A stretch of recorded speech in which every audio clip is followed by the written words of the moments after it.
Now, let's finish up a little bit with the applications of what we've learned, or the applications of what we found regarding um, observational learning. And there are two different sides to this coin um, that come into play and are worth taking note of. The first one of these is really prosocial behavior, because essentially what is modeled is really what influences behavior like this.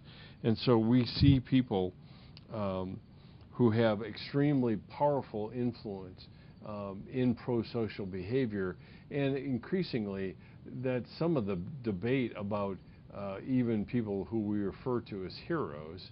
Now that can be sports figures. We sometimes their stories make it easier. We can hold up people like Martin Luther King or Mother Teresa, and each of these are examples of someone to emulate / simulate that produce prosocial behavior and the impact of it. Another aspect, which is hugely kind of popular these days, is the idea of mentoring. We have a population of boys growing up who are fatherless. In the African American community, some would estimate it's up to 9 out of 10 kids growing up in that community grow up without a dad. 7 out of 10 in the Hispanic community, and 5 to 6 out of 10 in the Caucasian community. Mentoring is one of these examples where prosocial behaviors can be taught and modeled, and we've already demonstrated the power of observational learning. And it's not just talking about it. It is demonstrating it and engaging in it that is very much a part of this observational learning that we're talking about.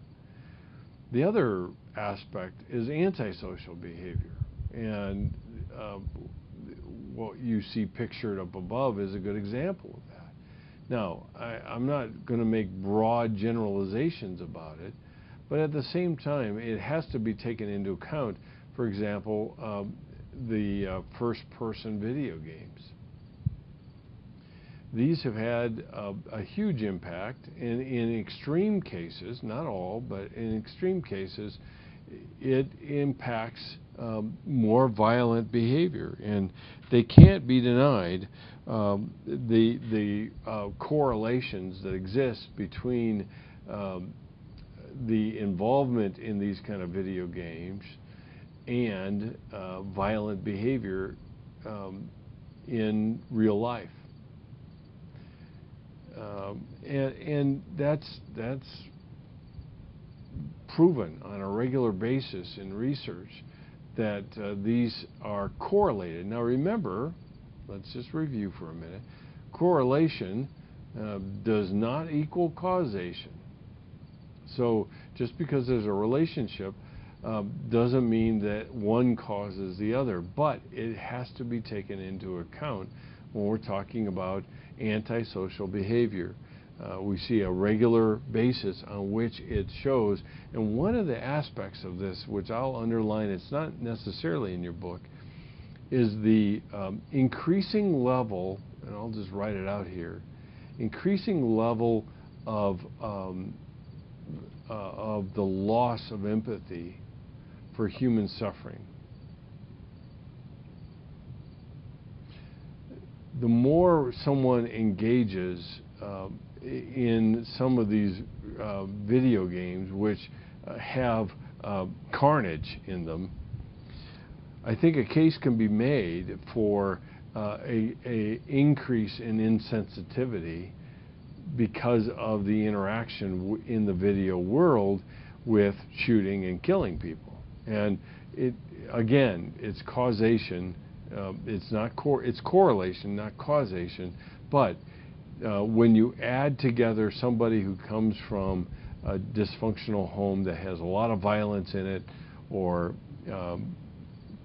alcoholism or addiction or something of that sort, then you have a pretty potent combination that leads to aberrant behavior in antisocial behavior.